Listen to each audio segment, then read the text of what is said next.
Hello and welcome. अगला question है हमारे पास, explain the meaning of counter claim, who may file counter claim and discuss the effect of counter claim. ये question हमारे पास HGS 2001 MPCJ 2019 में पूछा गया है। आंसर हम स्टार्ट करेंगे मीनिंग से।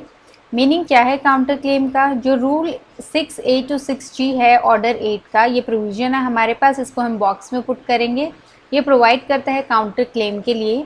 जो कोड है वो डिफाइन नहीं करता है काउंटर क्लेम को। ये डिफाइन किया जा सकता है एज अ क्लेम जो डिफेंडेंट देता है अगेंस्ट प्लेंटिफ एक सूट में जो फाइल की गई है प्लेंटिफ के द्वारा।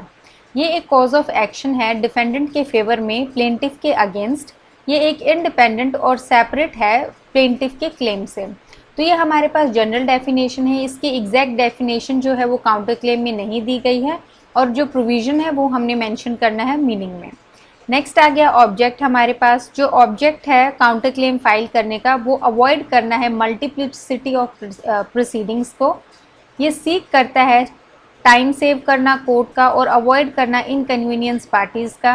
और जो सेकंड ऑब्जेक्ट है वो है कि जितने भी डिस्प्यूट्स हैं पार्टीज़ के बीच में वो एडजुडिकेट किए जा सके सेम सूट में। आप ऑब्जेक्ट को ऐसे भी लिख सकते हो या फिर पॉइंट्स में भी लिख सकते हैं, जैसे avoid to avoid multiplicity of proceeding, second आ गया टू सेव टाइम, थर्ड आ गया टू अवॉइड इनकन्वीनियंस और फोर्थ आ गया हमारे पास कि सारे के सारे डिस्प्यूट्स जो हैं वो एक ही सूट में जो हैं एडजुडिकेट हो जाएं। आप पॉइंट वाइज भी लिख सकते हैं।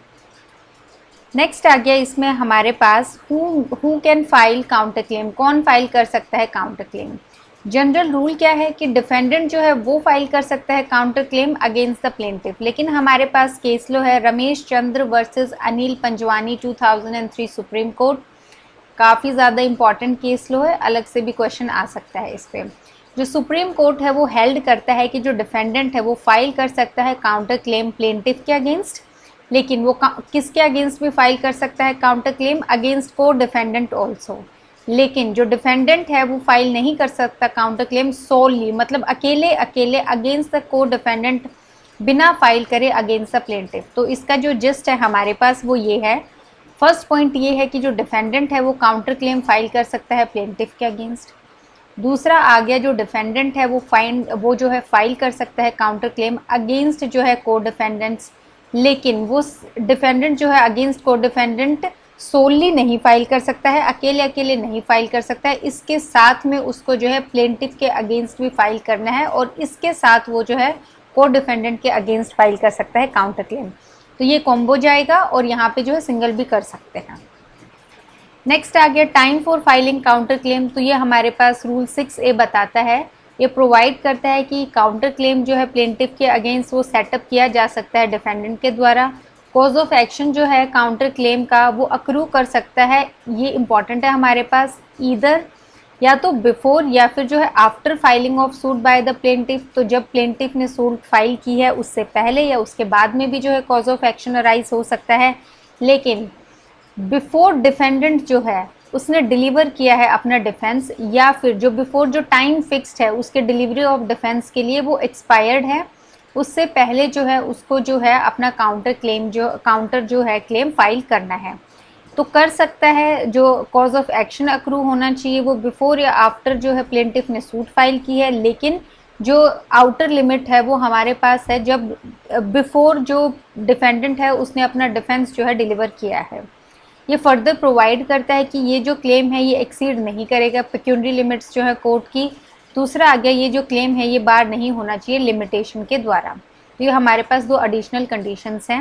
नेक्स्ट आ गया इसमें हमारे पास केस लो, काफ़ी ज़्यादा इंपॉर्टेंट केस लो है और रिसेंट केस लो है।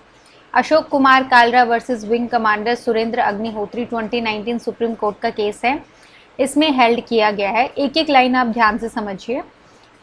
ऑर्डर 8 रूल 6A जो है वो कोई एम्बार्गो पुट नहीं करता है काउंटर क्लेम के फाइल करने पे।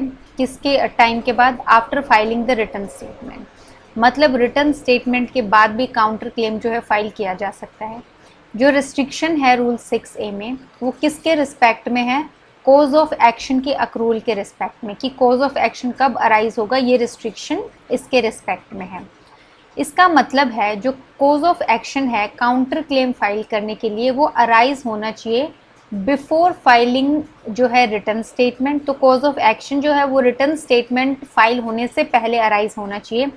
हाउएवर जो काउंटर क्लेम है वो फाइल किया जा सकता है रिटर्न स्टेटमेंट फाइल करने के बाद भी। हाउएवर सुप्रीम कोर्ट ने क्वेश्चन किया है कि डिफेंडेंट जो है उसका कोई एब्सोल्यूट राइट नहीं है काउंटर क्लेम फाइल करने का किसी भी सब्सटेंटिव डिले के साथ। कोर्ट ने ये भी हेल्ड किया है कि जो आउटर लिमिट है फाइल करने की काउंटर क्लेम वो फ्रेमिंग ऑफ इश्यूज है, और इश्यूज फ्रेम करने के बाद काउंटर क्लेम जो है वो फाइल नहीं हो सकता है। तो इसमें बेसिकली हमारे पास रूल 6A की जो कन्फ्यूजन है वो दूर की गई है। इसमें कोज ऑफ एक्शन कब अराइज होना चाहिए और रिटर्न स्टेटमेंट फाइल करने के बाद भी काउंटर क्लेम फाइल किया जा सकता है, इस चीज़ को क्लैरिफाई किया है। तो ये काफ़ी ज़्यादा इंपॉर्टेंट केस लॉ है, इसकी एक एक जो लाइन है वो बहुत इंपॉर्टेंट है, इसलिए इसकी जो हेल्ड है वो इतना ज़्यादा जो है लेंथी है। तो आप इसको एक एक समझ लीजिए, याद कर लीजिए। नेक्स्ट है इसमें हमारे पास इफेक्ट क्या होगा काउंटर क्लेम का। तो फॉलोइंग इफेक्ट्स हैं काउंटर क्लेम के। पहला है एक काउंटर क्लेम जो है वो क्रॉस सूट का इफेक्ट रखता है। कोर्ट प्रोनाउंस कर सकती है एक फाइनल जजमेंट किन किन चीज़ों पे, both on original claim and the counter claim. ये हमारे पास रूल 6A क्लोज 2 में है। तो कोर्ट जो है 2 जजमेंट्स प्रोनाउंस कर सकती है, ओरिजिनल क्लेम पे भी और काउंटर क्लेम पे भी। सेकेंड आ गया जो काउंटर क्लेम है डिफेंडेंट का, वो ट्रीट किया जाएगा एज अ प्लेंट, और जो प्लेंटिफ है उसके पास राइट है फाइल करने का रिटर्न स्टेटमेंट काउंटर क्लेम के आंसर में। तो ये हमारे पास रूल 6A क्लोज 3 और क्लोज 4 में जो है गिवन है। थर्ड आ गया हमारे पास, अगर सूट जो है प्लेंटिफ की वो स्टे हो गई है, डिसमिस हो गई है या विड्रॉ कर ली गई है, जो काउंटर क्लेम है वो फिर भी डिसाइड होगा मेरिट्स पे। ये पूरा का पूरा सूट जो है वो डिसमिस या स्टे या विड्रॉ नहीं होगा। तो अगर एक साइड का प्लेंटिफ का हो गया है उसके बाद भी सूट कंटिन्यू करेगा और काउंटर क्लेम जो है उस पर फिर भी डिसीजन आएगा। फोर्थ आगे जो रूल रिलेट किए गए हैं return statement by a defendant पे, वही अप्लाई होंगे उस रिटर्न स्टेटमेंट पे जो फाइल की गई है काउंटर क्लेम को आंसर करने के लिए। मतलब जो प्लेंटिफ की हमारे पास यहाँ पे रिटर्न स्टेटमेंट आएगी, ये आ गया हमारे पास रूल 6G में। तो ये 4 इफेक्ट्स हैं हमारे पास काउंटर क्लेम में। 2-3 बातें ध्यान रखने वाली हैं इस क्वेश्चन में। पहला यही कि हमने 10-15 मार्कर में किया है। दूसरा ये कि क्योंकि क्वेश्चन इटसेल्फ में जो है मल्टीपल क्वेश्चंस थे, मीनिंग पूछा गया है, इफेक्ट पूछा गया है, कौन फाइल कर सकता है, तो आप मेक श्योर करें कि ये जितने भी स्पेसिफिक क्वेश्चंस पूछे गए हैं इनकी हेडिंग्स आप स्पेसिफिक दें। जैसे हमने इफेक्ट की अलग से दी है और बाकी सारी जो है हेडिंग्स वो भी अलग से दी हैं। नेक्स्ट है इसमें कि अगर 5 मार्क्स में आता है ये क्वेश्चन तो आप इसको कट शॉर्ट कर सकते हैं, मीनिंग 2 लाइन में लिख सकते हैं, कौन फाइल कर सकता है वो लिख सकते हैं और इफेक्ट लिख सकते हैं। आप इसमें ऑब्जेक्ट और केस लो, एक केस लो लिख सकते हैं, और आप ट्राई कीजिए कि इसमें विंग कमांडर जो है सुरेंद्र अग्निहोत्री वाला केस आप ज़रूर मेंशन करें।